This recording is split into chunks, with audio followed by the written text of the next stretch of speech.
Research Institute for Equitable Development. Pride is a policy think tank dedicated to work for climate justice and clean energy in Pakistan.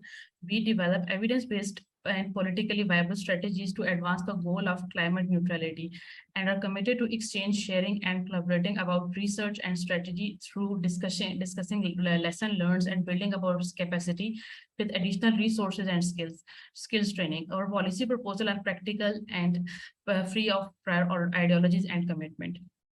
As we are all aware of the many countries across the globe are planning to add significant amount of renewable energy to their power system and shift more toward the secure and resilient energy sector based on indigenous resources. The share of RE in the energy mix of Pakistan has also been increased significantly over past few years. 26 wind power projects and 6 solar power projects of 35 megawatt and 530 megawatt cumulative capacity have achieved commercial operation and providing electricity to the national grid.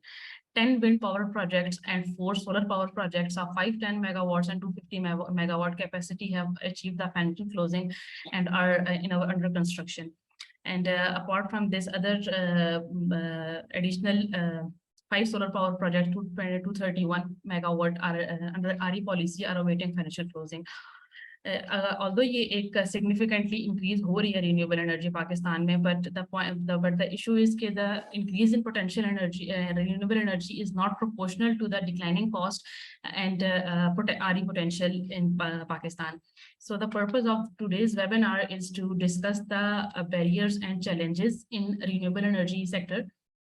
कि क्या वजह है कि क्यों ये renewable energy उस तरह से flourish नहीं हो रही जिस तरह से होनी चाहिए, और स्ट्रेटेजीज क्या होनी चाहिए इस रिन्यूएबल एनर्जी को प्रमोट करने के लिए और इसकी जो अपटेक है उसको इंक्रीज करने के लिए. तो for our discussion we have 4 panelist with from different energy sectors today with us. Our first panelist is Mr. Sameer Ahmed. He is an energy activist and his core focus area is to make energy more affordable, sustainable and reliable. He is a Fulbright scholar with specialization in clean energy and energy efficiency from the University of Massachusetts and has worked in the US, China, and Pakistan. He has been actively working in this space for the last 10 years in different technical and commercial roles. He have helped in deployment of 200 megawatt of distribution solar, PV and wind industrial projects in Pakistan and United States in the technical and commercial capacity. Sameer Ahmed is also lead AP and ISO lead auditor and CEM from AEE. He has also been involved in multiple advisory roles and on the behalf of institutes like World Bank, USAID, and ADB. So, and our second panelist is Mr. Fawzan Waheed. He is a dynamic sales and business development professional with more than 15 years of experience in the corporate sector.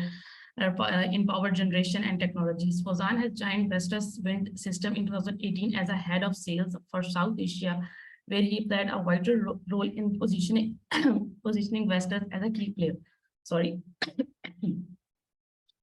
In the renewable energy sector of Pakistan, Sri Lanka, Mongolia, Bangladesh, and Philippines. Today, Fawzan supports the sales strategy and business development for Vestas in the Middle East and North Africa, mostly focused on Pakistan and Oman markets. Since 2016, Fawzan has worked with companies like Nokia and Siemens, leading many national and international projects that include technical advisory and consultancy. Our next speaker is Mr. Zain Molvi. He is Director of Research at Alternative Law Collective. It's a Pakistan-based firm with expertise in environmental law and policies. Most of the work is around climate justice, renewable energy markets, legal policy and framework, environment and energy planning. He also works with multiple civil societies. And our fourth panelist is Mr. Suresh Kumar. He's a renewable energy professional with 15 years of experience in field of wind and solar energy, both on-grid and off-grid. He also has extensive experience in project management, covering project execution of rural electrification project that through solar PV. He worked with AEDB for 9 years and facilitated utility scale wind and solar power projects. That was a brief introduction. I know that's not enough for the experts like you, but this is a brief introduction of our panelists. So before formally starting our session, I would like to invite Mr. Badr Alam, who is the CEO of Pride, to formally welcome you all. So over to you, Badr Saab.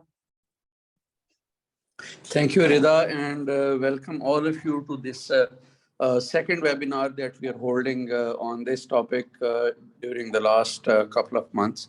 In the previous seminar that we held on the same topic in July 2020, our discussion was mostly focused on the barriers and the problems that this transformation faces. And the experts who participated in that seminar uh, pointed out that there are multiple issues that need to be confronted and need to be discussed while we are talking about the utility scale transformation of renewable energy. And some of those include the cost of imports of renewable energy equipment, the standardization of voltage and standardization of electricity load, and the consequent impacts on grids. And similarly, tariff standardization and tariff regularization were other issues that were highlighted during that seminar. We hope and we expect that today's seminar will move forward and we will be able to find out solutions to the questions that were raised during the previous seminars, and the problems that were identified in that webinar will now have answers and solutions in this one. So, on behalf of Policy Research Institute for Equitable Development, I welcome you all to this seminar again.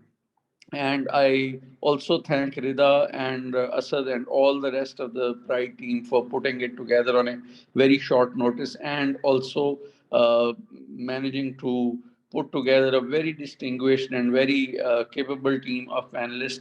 I hope that today's discussion will be very, very solid and will be very strong and useful in determining the pathways for introducing renewable energy at the utility scale level, so that Pakistan achieves its IGCEP and other targets that it has set for itself as far as renewable energy is concerned. So over to you, Rida. I hope this seminar and webinar not just helps you and your team, but also the country at large to achieve what it must achieve as far as RE's introduction is concerned. Thank you. Thank you so much, Badr Sahab. As Badr Sahab mentioned that we already had a webinar on the same topic, and we were able to identify the barriers and challenges. But at that time, we weren't able to find the strategies how can we overcome these barriers and challenges. So today, like if someone is proposing that this is the barrier, so we will work on solutions too, because we have to come up with a solution to increase that. So formally session start करने से पहले एक जो है ना ground rules अगर हम set कर लें कि to move the seminar structurally कि हम हर चीज को जो अपना एम है उसको हम अचीव कर सकें. So the first thing is कि हमारे जो each speaker will have 10 minutes to narrate their to state their narrative, and the question answer session will be at the end of the session. And if anyone has a question, they can put it in the comment box, and our panelists can answer in the comment box, or they will be answering the questions at the end of the session. So we're not wasting more of our time. I would like to invite Mr. Sameer to give us the outlook of RE in Pakistan and the challenges and the barriers RE is facing in Pakistan. So over to you, Mr. Sameer Saab. Ji, Assalamu alaikum. I hope I am clear and audible to all the participants. Assalamu alaikum, everyone. Good afternoon, and I hope all are well.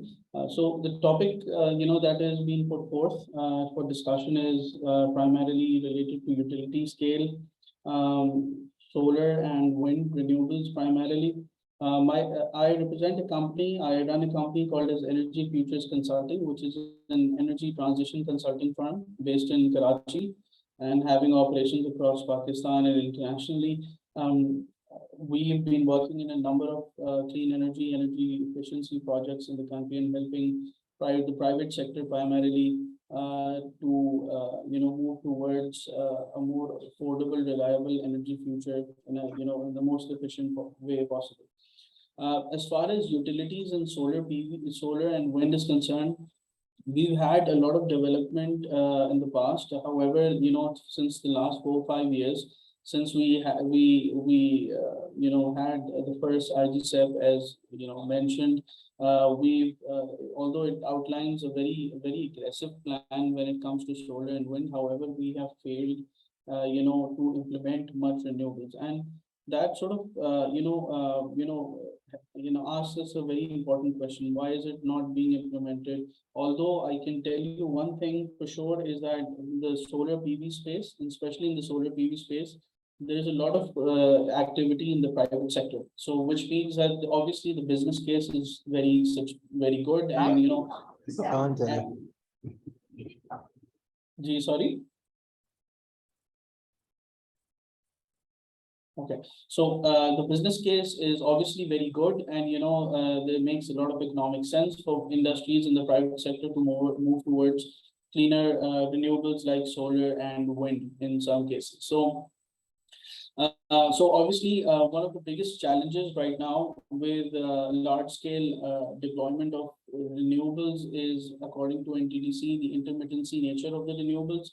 A lot of utility scale projects are primarily connected with NTDC, which means that they have to have a certain set of technical requirements. However, if you understand the technology, you will be more inclined towards the fact that solar and wind, I wouldn't say wind, but at least solar is more suited towards the distribution side, where you have more and more consumption and you have more problems as far as line losses, voltage drops, and power quality issues. And hence, it becomes extremely relevant. Like in other countries, you have more and more now people who realize the fact that you need more intermittent renewables on the load side, on the demand side. However, by that I do not mean by extremely small projects. Even if we talk about 132 kV grid stations, there are a lot of transformers which come under the jurisdiction of DISCOs, distribution companies, and are extremely overloaded. However, there lacks a proper study which pinpoints to the exact places where these intermittent renewables should be added into the system. And hence, since we do not have that information, or have limited information, or at least the DISCOs are not capable or equipped technically to carry out and independently carry out this analysis and propose which areas, and hence this hasn't moved much ahead till yet. So this is, I believe, is one of the largest impediments to the implementation of large scale renewables. I believe that we believe that more and more renewables can be added, but there is an active role to be played by the distribution companies instead of NTDC and going to that similar route. Apart from that, as you know, that now we do have the CTDCM in place, which means that more and more there is an automatic involvement of the distribution companies that have to, it becomes extremely pertinent. However, there is a opportunity, like there are many private sector companies who are now planning large scale hybrid renewables, wind and solar, and then securing off-takers at competitive rates which are less than utilities. So this is bound to happen unless the government, plans and increases the utilities, the distribution companies start to increase the amount of renewables in the system. They can't bring down their basket price, because one thing we do understand is that renewables in the long term are even the short term now, in fact, are extremely cheap and affordable. The only thing that we have to tackle is the intermittency part. However, that is something which we need to collectively do. There are multiple solutions for that. On some technical fronts, you can have large scale storage as well for avoiding curtailment. There's a lot of discussion that has happened in the past on how we can add more solar in the wind corridor and use the existing infrastructure There's big potential over there for wind already, and which has been exploited, which has been used. However, there is using the same infrastructure, we can improve the utilization of the system, the offtake system, electrical system, by also installing solar PV on multiple points. However, the important question is how much renewables can be safely offtaken, and for that we have different analysis and different technologies now which are out there, which even with renewables when added are still cheaper than the basket price. So that is an important question we need to sort of ask ourselves when we're planning for large scale renewables. We need to, I mean, renewables are, when it comes to utility scale renewables, I think the ideal size is close to 10, 50 megawatt, anything less than that. When I talk specifically about, utility scale renewables, and more focused on the load side, instead of the utility, the distribution side more than the NTDC, the main transmission system. So apart from this, the financing part, state banks green financing has played a very pivotal role in the improvement of renewable, in the the business case for renewables in Pakistan. Unfortunately, many utility projects have not been able to utilize that. The major bulk of that, financing has gone towards the private sector primarily, who are interested to reduce their overall basket blended rates and electricity prices. So, this is the state bank financing, although is currently at a hiatus. It is not the limits have been exhausted, but believe that such similar financing mechanism really helps promote renewables at large, and it helps improve it. So another thing that we need to think, and I believe has been one of the challenges of why utility scale renewables in the country has not taken off that way, is the unavailability of local manufacturing. Now almost every other country, like even in Bangladesh, in India, of course, they have been commitments on utility scale deployments through auctions, and through that mechanism they have prioritized local manufacturing and incentivized it through different means by giving it a competitive tariff. Unfortunately, since we rely entirely on imported manufacturing, solar manufacturing, and this results in a lot of outflow of necessary cash flows and foreign exchange. And because of that, that is always a challenge, and it becomes an impediment. And that is why people start considering thermal coal projects much more than they consider indigenous renewable energy projects, because they say that only the manufacturing, only the power generation equipment has to be imported, and then the capacity factors are high. And since the fuel is local, and hence we should go for it. While there is some truth to it, but I believe that if we have local manufacturing, we've done a few feasibilities of for solar PV manufacturing in the country, and we believe that the case is very strong for local manufacturing, provided we have proper incentives from the government. The Engineering Development Board is working on this, but it has to be sort of further accelerated. So this is a little bit of perspective from my side. One of the other things that I believe can further improve the deployment of renewables, especially the utility scale renewables, is the utilization of and the awareness of IPPs, the solar and wind IPPs, to sell their environmental attributes to mandatory markets. Unfortunately, Pakistan is a voluntary market.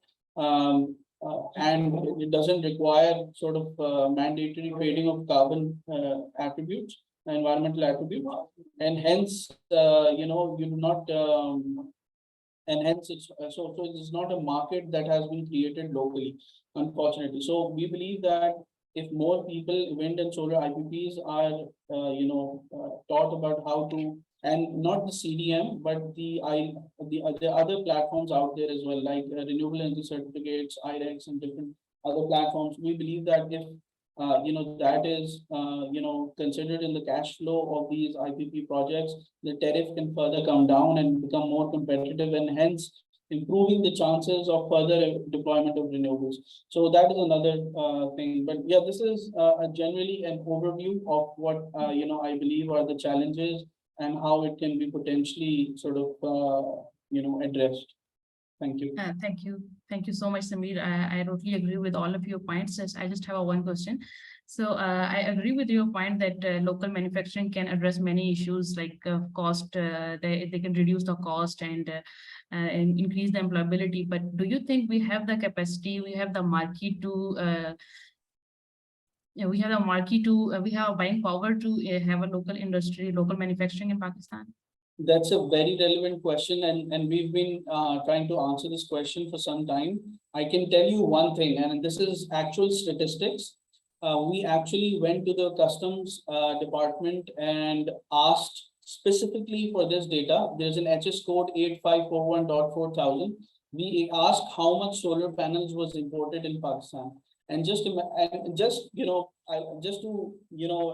was completely surprised by the number I got. Once I filtered out all the data of the high quality modules that are being imported, so 2.4 gigawatt of solar was imported in Pakistan in just the last 12 months, and even having a slower economy.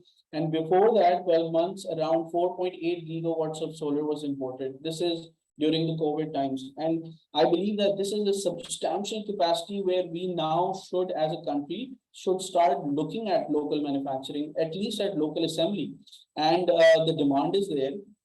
The demand, at least the statistics from customs say that the demand is very high, and we are all sending obviously there's a big case of import substitution over here, but what we need to do as a country is an engineering development board is trying to work on this, is that we need to prioritize local manufacturing. There's a lot of companies a lot of companies that are working on this now and working on the feasibility of local manufacturing. Yeah. Thank you so much, Samir. Our next speaker is Fauzan Waheed. He will be telling us about the technical limitations in utility scale renewable energy transformations and the solution how we can overcome these limitations. Over to you, Fauzan.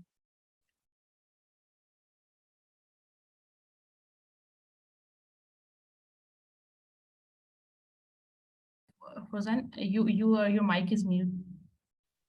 Sorry. Yeah, thank you, Rida. Thank you, everyone. First of all, thank you very much, and thank you, Pride, for giving me this opportunity to speak about this topic. Somehow, as you have already introduced me, I have a sales background. So I change my topic a little bit from the technical limitations to the potential barrier. And some of the potential barrier which I am going to present are of technical nature, some of them are of commercial nature, and some of them are basically administrative perspective. So let me share my screen if you guys allow me. It's already disabled. Can you please enable it for me so that I can share my screen? Yes, give me a second. I will just let you. Sure.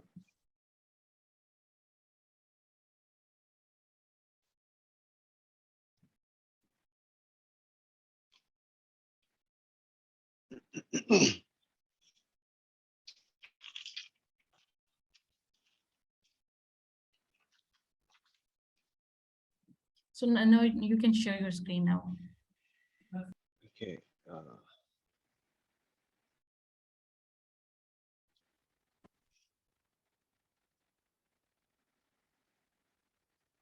Let me know when you can see. It's visible now, Fauzan. Okay. So before we talk about the potential barrier and uptake of renewable energy in Pakistan, I'd like to introduce our company and our business model. And maybe some of them do not have an idea about what Vestas is and what exactly our business model is. So maybe just a couple of minutes to talk about Vestas. Vestas is the most admired brand in the industry. We are We are a global leader in sustainable energy solutions, and we build this market leadership position on our world most advanced portfolio of product and services. Just to give you an idea what we have done so far, we have installed 157 gigawatt all over the world. Vestas has installed more turbine than anyone else in the world. Our annual revenue for 2021 was 15.6 billion euro, and we have 29,000 employees working across all continents. Our order intake is for 2021 was approximately 14,000 megawatt, which is the highest order intake. And for the last so many years, we are the highest order intaker among the wind industry players. Till today, 54,000 wind turbines are under services, and it's been 40 years we are in this business of wind industry. Our business model is that you can say the capabilities of Vestas in different business unit. Onshore, where we have the complete solution available. Services where we are offering a long-term O&M contract, 20 years, 20 years, and time-based model and energy-based model. We are also in the offshore business. And when it comes to the development, we also have the 25,000 megawatt of development project under development at different stages. And then we are also working on this new technology P2X model, where we are working with our client and providing solution on the P2X technologies. So starting from the power sector, just to build up the context, just to give you what exactly the power sector is. Our installed capacity is approximately 40 gigawatt. Our generation capacity is 27.82, and peak demand is 28.25. Although there is no big gap between generation capacity and peak demand, but still we have seen a lot of shortfall. And some of the newspaper have reported that shortfall has reached to 5,000 megawatt. And one of the major reason is of this shortfall is that we are so heavily dependent on imported fuels. The RLNG could not be supplied to the IPP's plant, and this was also one of the major reason why this shortfall has observed. There are other reasons as well, but this is also one of the reasons. If you look into the Pakistan energy mix, as you can see, it's quite unbalanced. 63% is being produced based on thermal, and wind and solar share is quite less. And because of these unbalanced energy mix, some of the macroeconomics of the country are also being impacted. Our energy import bill is 23 billion US dollar, and of course it's a burden to the economy. Our foreign exchange reserves are depleting. Our average tariff is also quite high. I am being conservative here. I think with the recent development or changes, it has also gone up. Um, if you talk about the access to electricity, 10 to 15% population is living still without living to access to without access to electricity. So what does it mean? It means that we not only required to change or fix our energy mix, but we also need to add more generation capacity to fulfill the expected demand. If we look into the electric consumption for 18 kilowatt per capita, which is also quite low among the region, India is probably 1,000 kilowatt hour per capita. Singapore is 8,000 kilowatt hour per capita, and maybe USA is even more than that. Electricity demand is also quite reasonable. So you can say, just to conclude this slide, that the answer to all these macroeconomics issue is renewable. It's not like that government does not realize the answer to all these issues are renewable. And in the last 4 to 5 years, government has done quite a lot of work, and especially when it comes to the generation plan, the educational study, and the policy that has also been approved, and CBTCM model, which is also one of the biggest achievement in Pakistan. So these initiative government has taken, and because of these initiative, government has set some target to fix this energy mix. Like you also have heard from many different stakeholders at different levels, that Pakistan target to achieve 25% by 2025 and 30% by 2030. Also, we have seen recently in the newspaper, Prime Minister of Pakistan is also quite willing to add solar project in the system. Not just that, private sectors has also getting up because of this recent launch of the CBTCM model. One of the company has initiated a 1 gigawatt wind solar hybrid power plant, and some of the opportunities we have also seen, on the hydrogen sector as well, where there was an announcement from one of the company that they were going to install 1.2 gigawatt of wind and solar for the electrolysis of the plant. Not just at that newspaper, if you look into the IGCEP, 3.9 gigawatt of wind to be installed by 2030 and 5.4 gigawatt of solar is expected to be installed by 2030 as per the draft IGCEP plan. Talking about the potential barrier, which is probably our main topic here. Now we have a promising future, as you can see in the in the statement given by the government officials. Now the hour of the need is that the government should ensure the timeline, and it's more important that we need to be vigilant about what could be the potential barrier when we are going to achieve these targets. So most of my feedback or input about these potential barriers is related to the wind sector, because my background is about wind sector. So I prepared my notes according to the experience I have been working in Pakistan. So first of all, the policies of the renewables. As you most of you guys have seen that we have been hearing about the competitive bidding since 2016, and now we are in 2022. So I would say that there is an urgency of the green transition. We are in a make or a break point where we must take action as soon as possible. And I believe government all over the world, and we have seen that government all over the world have realized that, and I'm sure Pakistan government has also realized that the need of renewable in Pakistan has never been higher than before. But the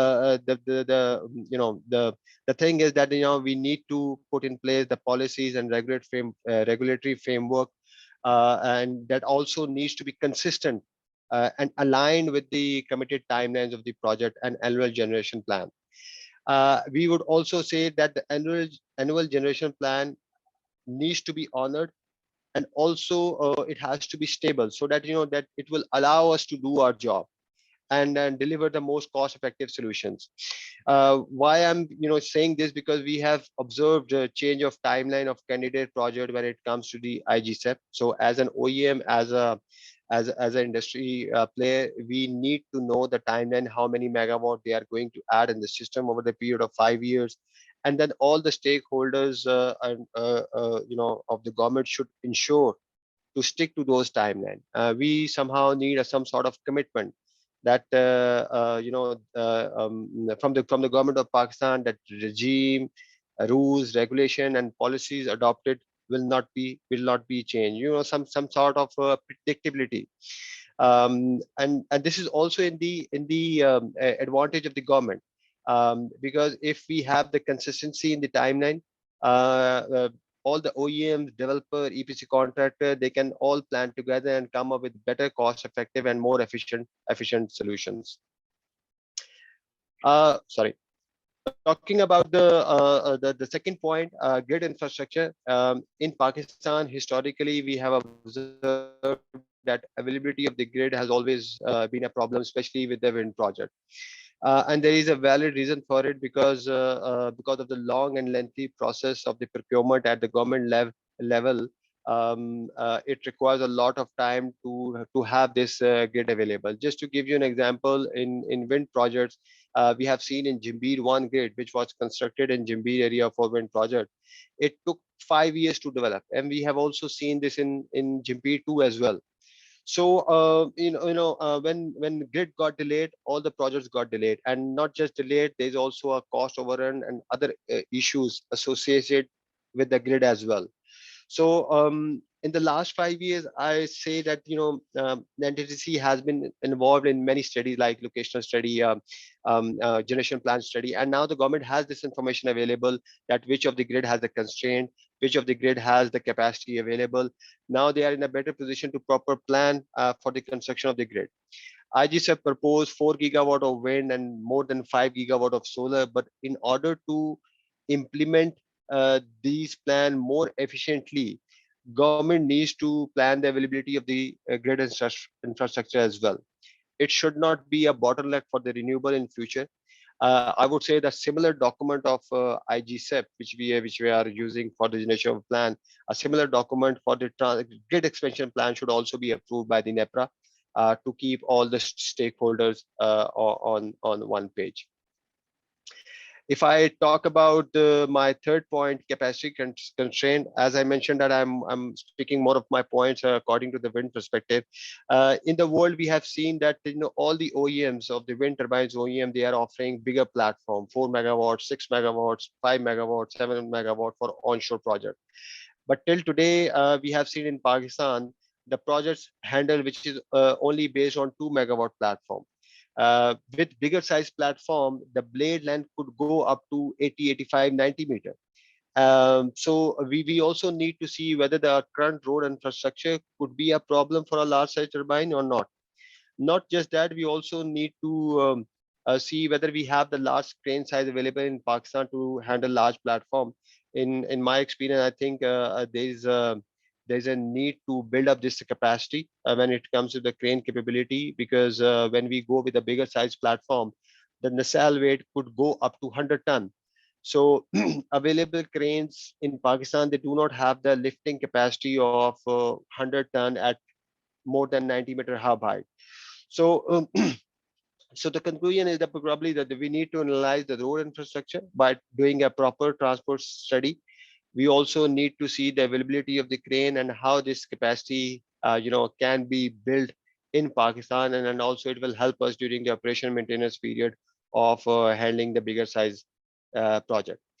Not just the roads and crane, but also we need to see whether our port has this handling capacity or not, whether the port can offload this heavy equipment from the vessel to the port or not, whether they have the storage area or not. So you see all these points are quite important when you go for the execution of the bigger size platform. And with bigger size platform, we can expect the cost of energy goes down.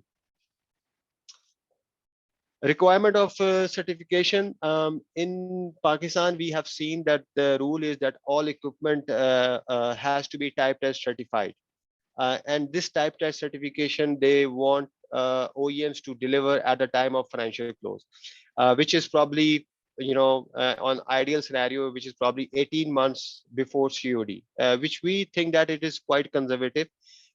Because in the world we have seen that the DEC, design assessment conformity certificate or prototype certificate is sufficient enough.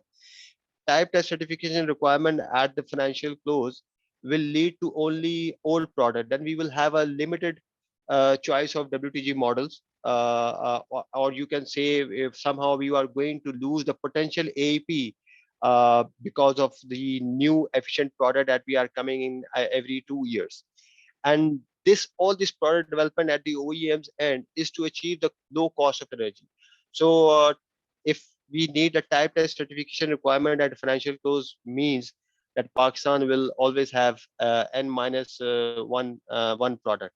So in our suggestion, the type test certification requirement should be before COD, or at least with the delivery of the turbine, but not at with the FC.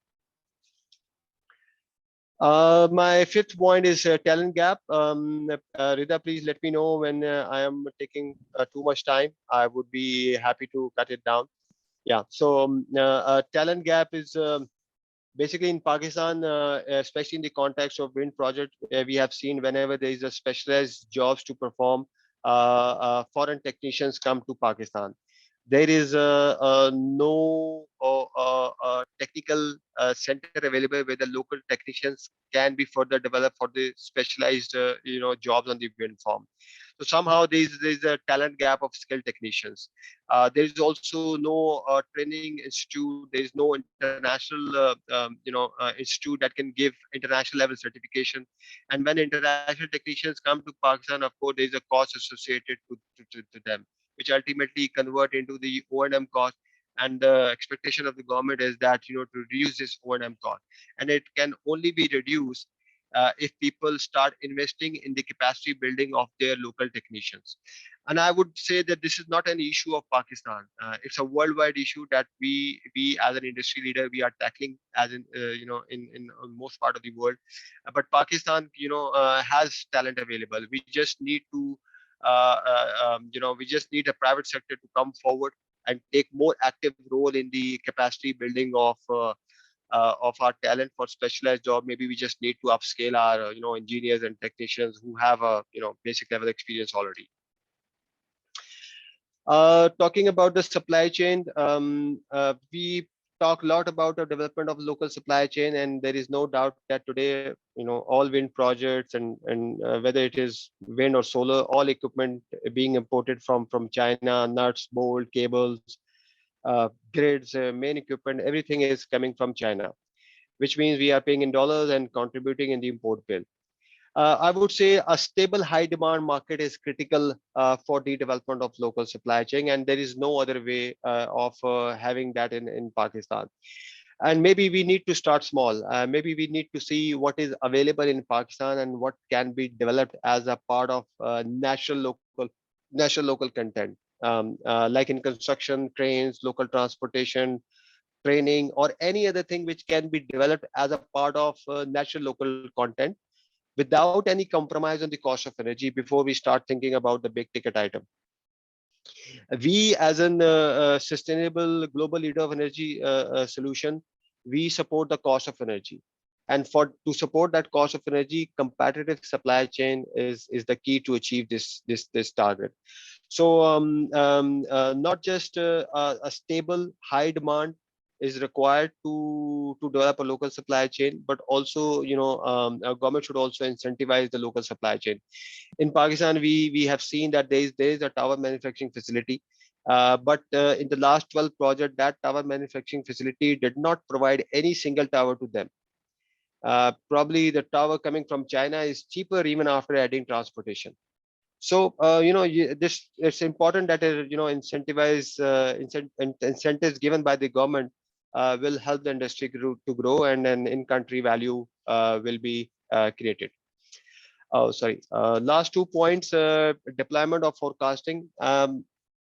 We have seen that especially whenever I go and meet with different people, National Power Control Company (NPCC) has always an issue to deal with the intermittency of renewable power supply, and they see is one of the barrier to or challenge to the grid stability. In our view, in our experience, globally, far more sophisticated software has been developed, which can make precise prediction of wind on both long and short-term basis. Probably a combined effort from the power producer and system operator is required to fully integrate the forecasting system in order to avoid any problem to the grid stability. So somehow, I would say this is technically this is not a barrier. Probably this is somehow how we look at the things. Probably the better planning and coordination, this barrier can also be addressed in Pakistan. And my last point is financing. Pakistan is targeting to add 10 gigawatt of renewable project to be installed by 2030 as per the generation plan. We also need to take multilateral and local banks on board about these ambitious target and what's their perspective about financing these projects. Here we are talking, if I am not wrong, $7 to $8 billion to finance this project to achieve this target as per the IGC plan. So it could be a potential barrier, and we need to have a pre-alignment with banks and multilaterals, especially those already operating in Pakistan or those who have already financed the project in Pakistan. I think the collective approach should be adopted in order to fulfill these targets of Pakistan. So with this slide, I conclude my presentation.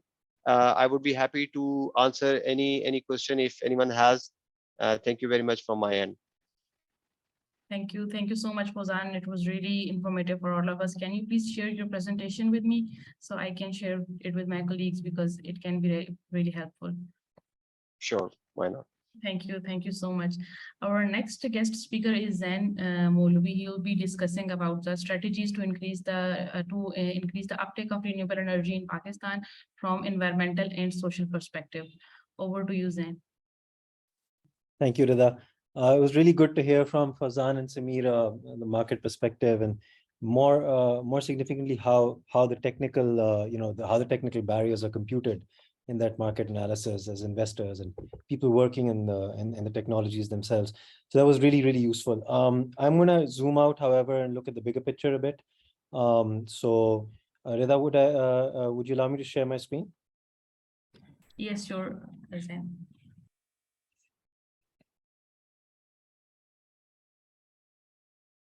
Okay. Is my screen visible? No, not yet. Let me confirm it from my team. Wait, just give me a second. Then it is not visible.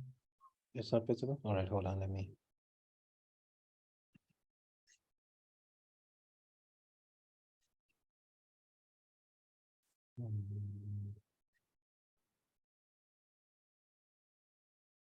Sorry, just give me one moment.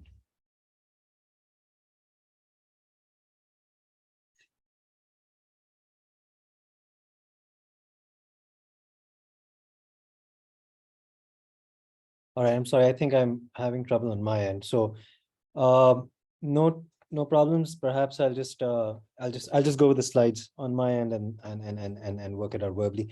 Okay, so what I wanted to talk about basically for today was the broader picture, the larger, the story behind the transition. So where are we and why, and what does that mean for the steps ahead, and what those challenges could mean for an environmental and social point of view. So two things to bear in mind. One, we are not in this, transition question, oh, the energy system needs to change the first time.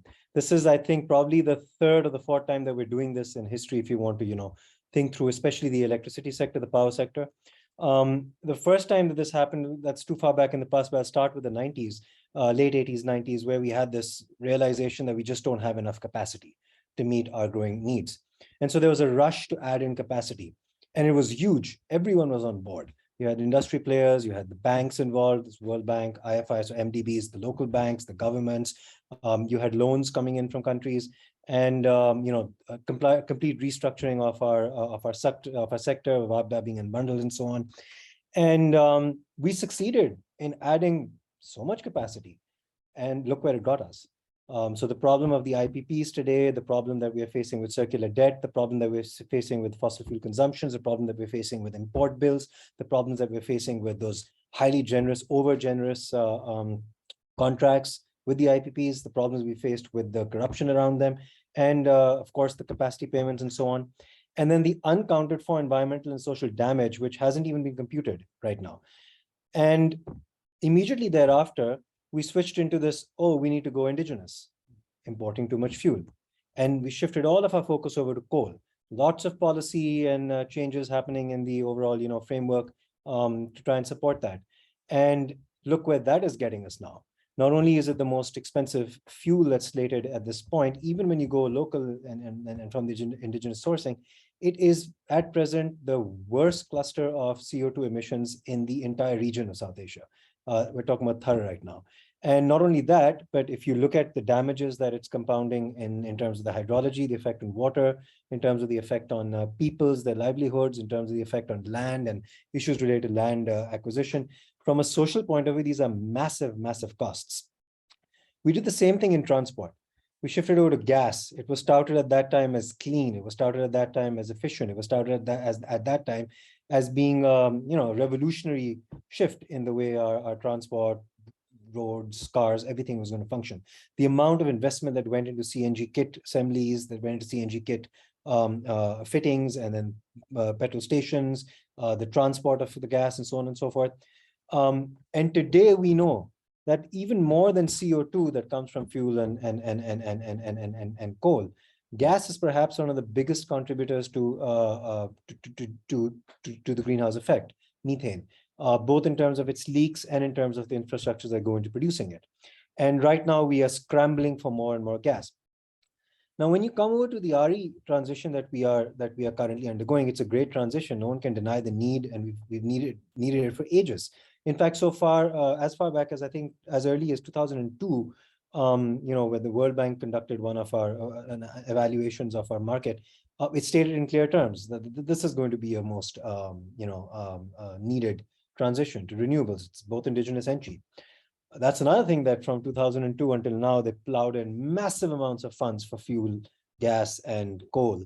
And now, of course, they are the ones who are proselytizing on this front, telling us that we need to go over to RE along with the rest of the world. So my point is that when we come to this shift, before we jump into supporting it, we need to take pause. We need to ask ourselves exactly what is going on, and exactly what is this transition about. So what I want to talk about right now is the broader picture within which the transition is taking place from the policy standpoint and the environmental and social standpoint. So the transition comes out in Pakistan, it becomes a major point of contention. If you really want to trace it, it's the political aspect of it goes back to the 18th Amendment, when electricity is made something that is a much more decentralized subject to the CCI, subject to its assessments.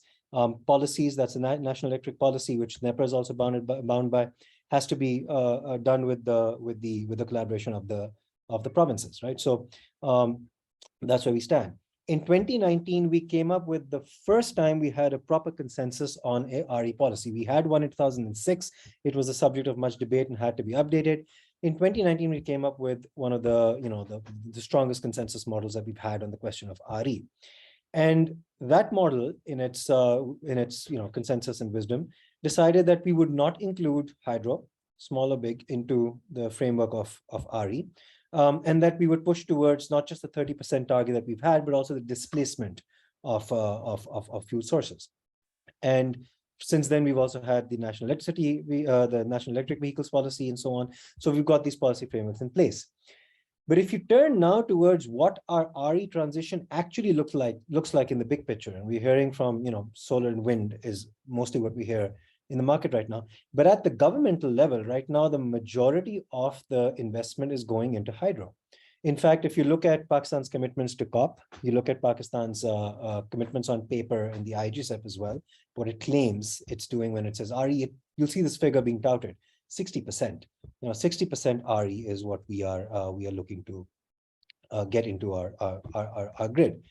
What they won't tell you, of course, is that from that 60%, only about 17 to 21%, if you, depending on how you consider some of the figures, are wind and solar and bagasse. The rest is all hydro.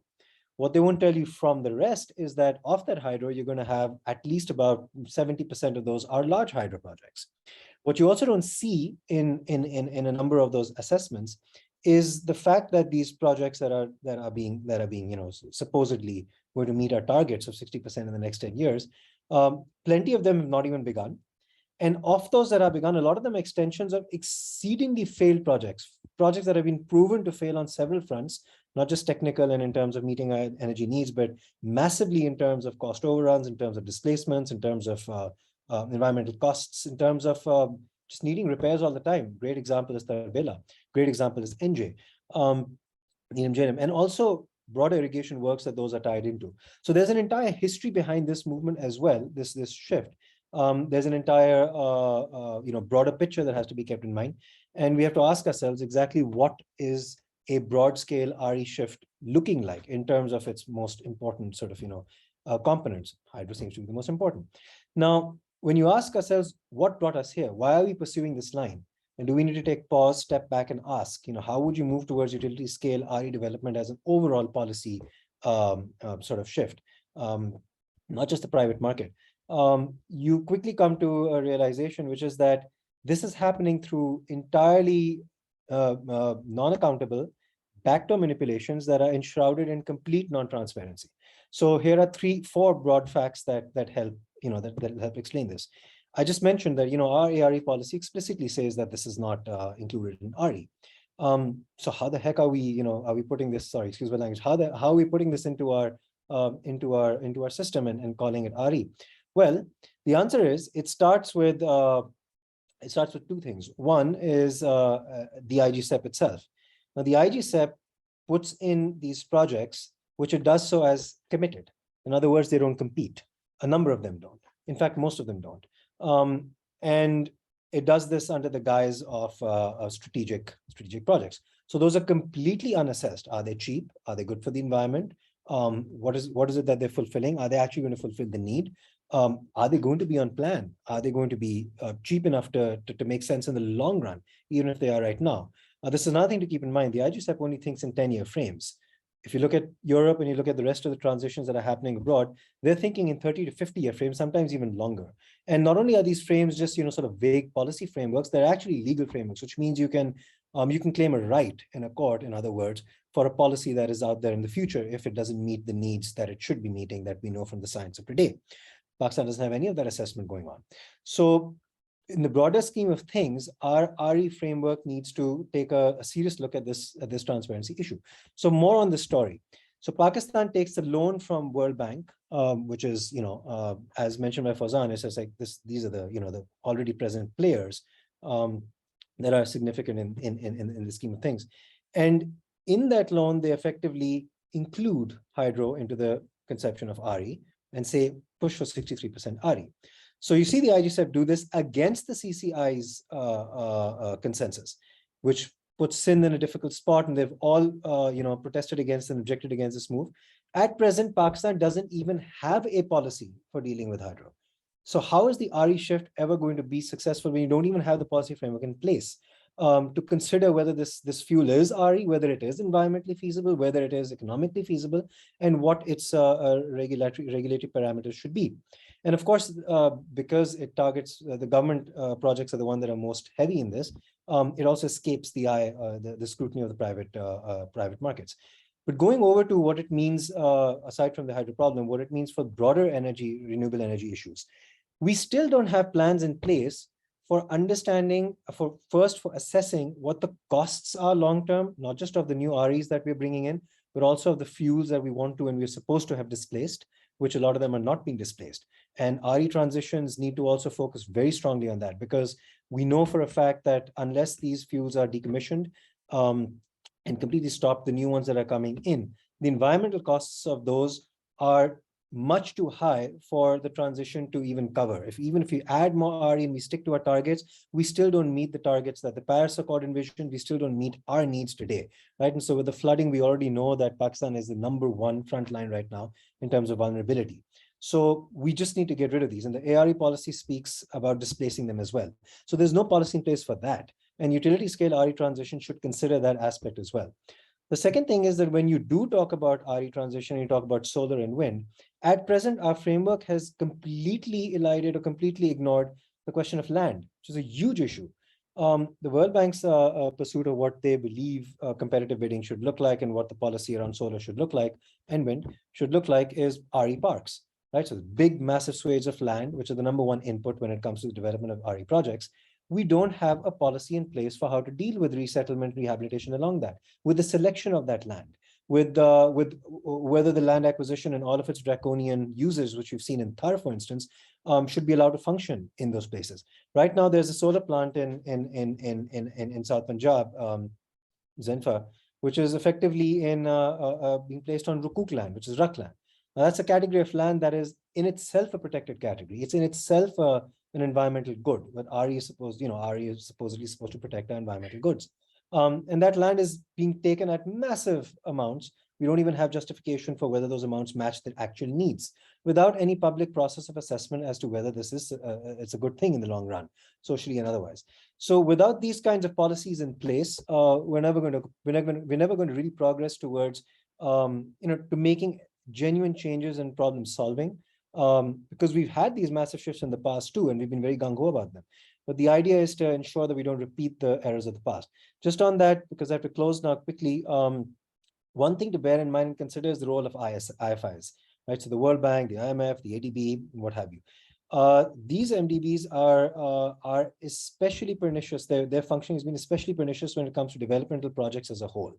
And we have to consider that the RE transition is not just the electric power sector, it's energy, it's industry and transport, energy in general, which also includes the residential sector. And so the future of the RE shift as a whole includes, for instance, things like, or should include, for instance, things like public transport investments, investments in the electrification of urban residential power needs, for example, chulhe chalate and so on, the electrification of railroads and construction, right? Making houses and buildings that conserve electricity and that are that conserve energy and that are able to sort of deal with temperature shifts. And then finally, demand side management, which is the one thing that we keep forgetting. The intermittency problem has always been thought of as this, this big reason why RE can't be integrated. But if you really look at the reason why we need certain base loads, if you just assess them in terms of capacity, Pakistan ends up needing the most energy only in a little peak that it has in one seasonal period, somewhere between, I think, April and September. In that area, that's where the peaks happen. And that also at certain times in the day. And just to meet that peak, we make investments in millions and billions, which we don't really need if there is some efficient demand side management that we can use to control that. Nobody talks about that solution. And as Fazan very rightfully mentioned, we don't have a mechanism for integrating the function that NTDC, the regulator, and that producers do to match these forecasting in nuanced ways. In fact, we don't even have a mechanism for truly costing or for true, because our transmission hasn't happened. If you really think about what least cost should be, the least cost assessment for which we put in sources into our grid, it should be that which would cost us the least in terms of all the costs: social costs, environmental costs, expansion costs in the transmission lines, and over a long period of time. That analysis just doesn't occur, it hasn't happened. But going back to the IFIs, which I will close with, at present, they are the ones who have been responsible for the worst, most erroneous turns that we've had in history. So the question that is left for us to ask is, what is the role that they should be playing in this transition as well? At present, there's no debt cancellation being spoken about. At present, there is no reparations being discussed. There's no non-debt creating forms of financing being spoken about, or concessional financing being spoken about. The World Bank is at the forefront of Pakistan's climate change policies. It's the originator of our RE policies, competitive bidding studies, locational studies, our VRE studies, the PACE document itself, which controls the development policy as a whole. And now it's coming up with the CCDR, which is a climate developmental report for Pakistan. None of these issues have been put on the table as part of the discussion around what RE at the broader level should look like and what that transition should concern itself with. So I'll just like to close with that we should also think in terms of climate justice. That's a part of the RE transition as a whole. Put those questions of accountability and financing front and center, questions of debt front and center, and questions of the broader policy and market and social environmental perspectives front and center. Thank you, Rida. Thank you so much, Zain. Now I would like to call Suresh Kumar. He will be discussing about the strategies to increase the uptake of renewable energy and the recent developments in the renewable energy sector in Pakistan. Over to you, Suresh. Thank you very much for inviting me. Much of the RE things has already been discussed, so I will just put highlight some small policy-related issues. First, RE policy was developed in 2006, and within 15 years, we have achieved the target just 5% of renewables in overall energy mix. The main reason of deaccelerating the RE investment was the policy, RE policy 2006, that was expired, and there was no any continuity of policy and CCOE decisions. Because of this policy, we have learned of a lot of things, from wind risk to cost plus to upfront regimes, and then the RE investment was on track and catching the speed, and confidence level of developers and lenders was improved. And unfortunately, the CCOE decisions and discontinuity of policy has slowed down the investments. Around 6,000 megawatt projects has been issued LOI, and they are falling under category 3 of CCOE decisions, were not materialized, and still the bidding process has not been initiated. So keeping in view these past our experiences, the targets set out in the ARE policy 2009 seems to be non-achievable. So the reasons are, there are complex laws. Once the developer or the IPP is there, and he has to acquire the land, the permits from different departments. So ease of business concept CTBCM is developed, But thing is that on the ground level, when you go to the provinces or district level for land issues, so the projects are halted. And due to these reasons, it looks like that the confidence of the developers may be affected for future RE investments. So secondly is that once we have not still succeed to carry out competitive bidding for the category 3 projects, and we have shifted our RE policy 2009 and 19 to directly to unsolicited mode for solar and wind and bagasse mature technologies. So it seems that there are the conflict, reportedly there is the conflict between the province and the federal. So that's why bidding process has not been initiated for the category 3. So same thing will be experienced in the when we are going to initiate the project under ARE policy 2019. So since on the broader level, yes, it is good that policy is in the place, and with a clear targets of 25% of renewables by 2025 and 30% by 2030. At the same time, yes, IGSAP is in place after 15 years of grid code, at least first ever long-term plan we have.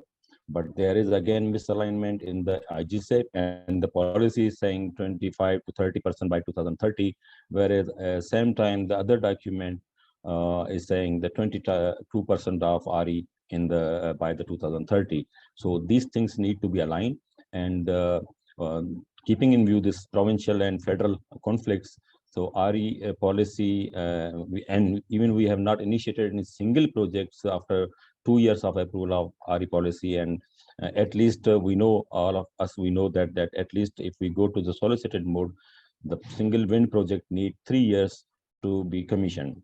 So we have not initiated yet how it is possible to achieve the 25% of target within by 2025. So war footing basis, we have to take the actions, but it's look like we always rush sometime, as Mr. Zain Moli highlighted very much clearly that since 1988 we are suffering from load shedding, and we always rush to the generation side without proper planning. Sometimes we rush to the RLNG, and now the 10,000 megawatt of solar a policy is going to be developed on war footing basis, but that is not capacity addition. Reportedly, its contents are still confidential, but it's just to minimize imported based fuel, particularly coal or RLNG. This is substitute for that. So anyway, but we are going always in rush manners and incompetent decisions, discouraging this RE investments, and that need to be sorry. And one other more sector that is not still initiated, that 25% of Pakistan is lacking of electricity. So off-grid areas, there is great opportunity for the RE investments in these areas through microgrids and mini grids, particularly solar PV. So there is no any comprehensive policy is established yet to attract the investment in this sector, and under SDG 7 we have to provide the electricity for the not only social, for economical uplift of these areas, so it can contribute in overall economy of our country. So since 1/3 of the population is lacking of electricity, and most of the population lacking of the load shedding, and increasing of the tariff rates, definitely it is affecting the industries. So these are the main barriers, that there is no any coordinated approach, that locational studies suggesting that 20% of targets can be achieved by minimal grid investment. But for 30%, definitely we need infrastructure. But our past experience suggests that due to the land issue, our Jhampir grid was affected and the projects were halted. So projects were suffering for 6 years, 5 years, just for these things, land issues, the grid issues. So there is no any coordinated approach.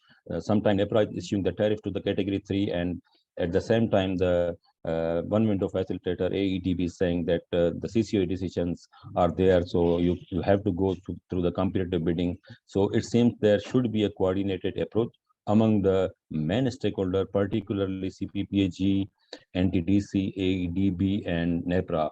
So sometimes LOIs are issued, we have experience in the past, but when it's going to be materialized, then there is issue of power purchase consent, and then issue of the grid availability. So project always suffer for these. So due to these reasons, in ARE policy 2019, the mode is shifted to the competitive bidding regime. So there is no any RFP or feasibility has been initiated yet. So we know that in Pakistan, it takes 2 to 3 years for just approval of these documents. So reportedly, these documents has not been initiated yet. So we have to, the government and the stakeholder have to think about it for the implementation of the ARE Policy 2019 and to achieve the targets. About that, we have committed in the Leaders Summit on climate change hosted by Joe Biden that we will achieve the 60% of target by 2030. So even we are stuck with the 5% to 6% of target of renewable energies. So these are the main policy level issues and law and regulations and rules that making the REV investment weaken the RE investments. So we have to, and third thing is availability of the data and access to the data. So as the custom authorities, I have tried. So it's not, we are not able to get the data.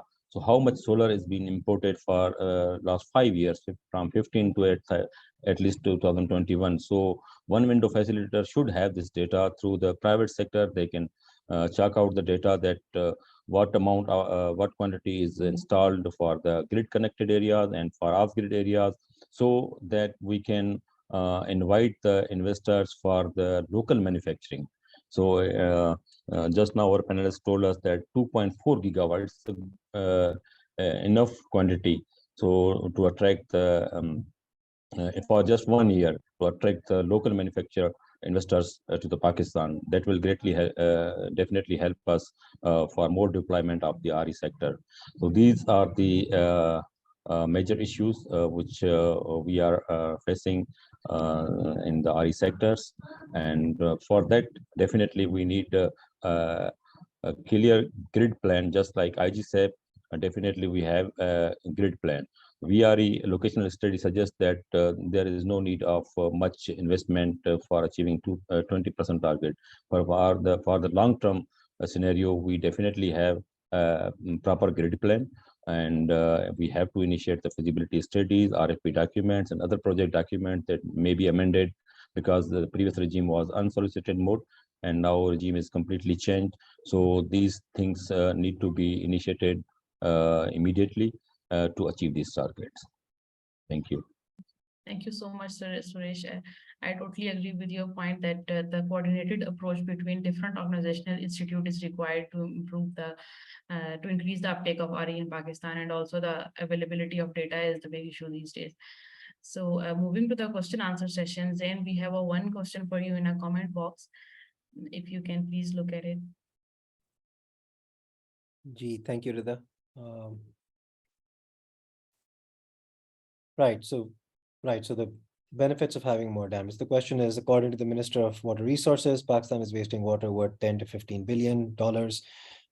So if we do cost benefit analysis, take into account the value addition in terms of increased agriculture production, base load, etc., don't you think the benefits of having more dams outweigh the potential costs?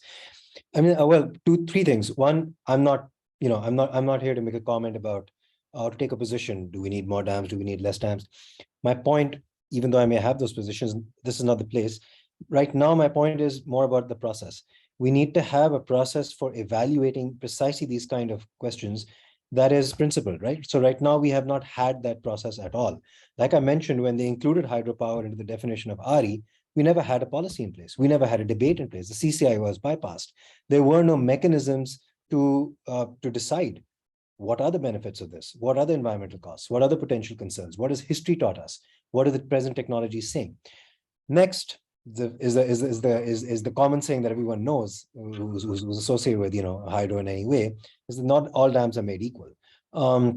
not just in terms of, the purpose of a dam or the construction, but where it is placed and how it is placed, where it is placed. And also a couple of other concerns in relation to this, which is whenever we talk about cost benefit analysis, inevitably the conversation seems to come down to things like agriculture production, issues of base load, and those economic parameters.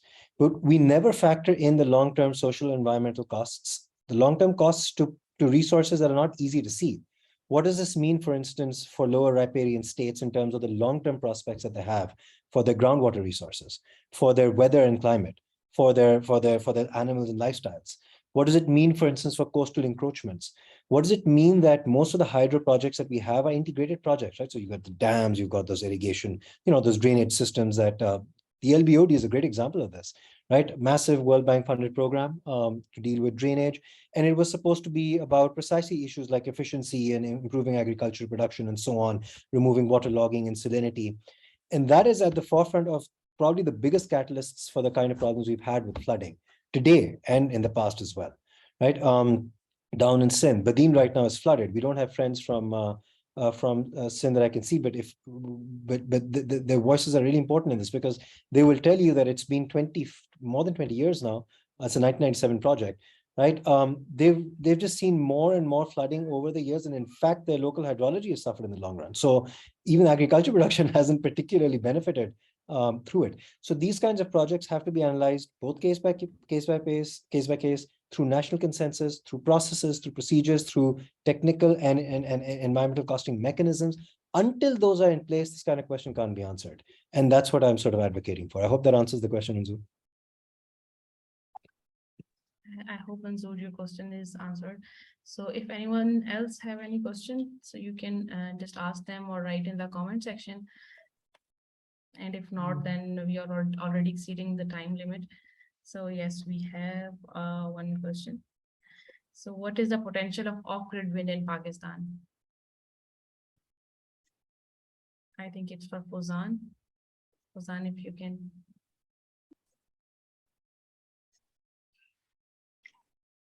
Hi. Yes, for the solution of the off-grid, though being a Vestas, we normally deal a big commercial scale project where that one of the technical requirement of the turbines to be operated fully functionally is that we need to connect our turbine to the grid. That is also one of the most important thing. Operating turbine in the island mode, when I'm talking about from the Vestas perspective, or any bigger large size turbine, it is always needs to be connected to the national grid if you want to get the potential out of it. Off-grid solution we usually see in when it comes to the solar. Also, some of the turbine manufacturer which is producing a small size turbine. Because in Vestas, the minimum size turbine that we are manufacturing at this point in time is more than 3 megawatt. If you talk about what exactly the potential is, yes, because in Pakistan, if you look into the the outskirts of these main cities, you see people are spreading around. And in other parts of the world, we have seen that if there's a small community of having 25, 30 homes, they have some solution of having one turbine, and then they are managing their requirements accordingly. But the point I'm trying to raise here is that when it comes to the off-grid solution and someone who is trying to buy the turbine, which community we are targeting in. Of course, there would be some payment issues, some recovery issues. Not just that, who is going to finance that solution for the local communities. If local community is not have sufficient finances to support that solution. So the reason is that there is no study has been done whether there is a potential on the off-grid solution available or not. But yeah, that we have seen in other parts of the world where people are using this off-grid solution to support as a sustainable model for their own community. Maybe just Sameer, to- if you would like to add. Yeah, I'd just like to add, I mean, it all boils down to what your definition of off-grid is essentially. So off-grid can also mean, definitely, as Fazan is saying, it also means projects installed in rural areas, but it can also mean, especially for the Pakistani context, there are a lot of bulk consumers, industrial consumers, which are operating their entire facilities off-grid. They're not connected to the grid. They have large gas turbines, they have large gas generators which they are operating. And in the true technical definition, they are off-grid. And we're currently working with a few industries in Noorabad which are evaluating wind along with solar to fulfill their captive requirement. Although the design and the entire evaluation becomes even more difficult because now it's not only that you generate anything and you just sell it to the grid. Now you have to match the running load of that facility, so it becomes even more technically difficult. But there is a significant potential. It is highly locational because Noorabad is probably the only area where you have an industrial area as well, and you have wind as well, and you have solar as well.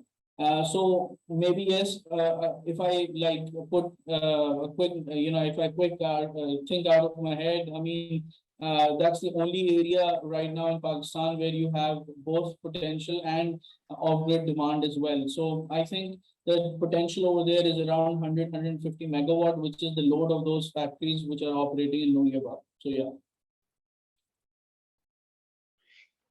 But Sameer, just to highlight even those opportunities in the Noorabad where I am following up those opportunities as well, where all these industrialists are thinking about going for the captive mode.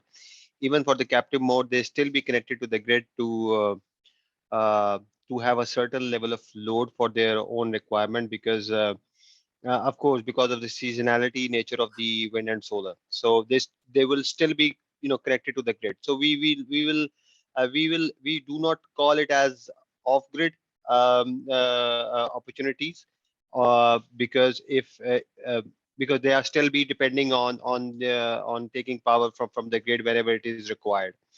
So in our books or in our technological terms, we call it as not as island mode. So I was just explaining to the perspective where there is no grid available at all, and you just put the turbine and start producing energy for their own resources. Maybe it could be a DC power, like DC solutions available in solar system, where of course you can't have the stable power for all 24 hours in a day. It would vary unless you put some battery backup system or not. Yeah. Thank you so much, Fazan and Sameer. Yeah. I think we are already running out of time. So if anyone else have a question, can you please email me and then I can send it to our panelist and they can answer it in detail, because now we don't have time to get a detailed answer from them. So I will share my email address with in the comment box, and then you can just send me your question. Thank you so much to all the panelists who took time from their busy schedules to give us the time. And it was very informative for me, for our team, and for all the participants who were in the session. Thank you everyone from my side, and on the behalf of Pride, I once again thank you so much. Thank you. Thank you for having us. Thank you, Rida. Thank you. Thank you, Fazan, Sameer, and Suresh. Thank you. you. Bye.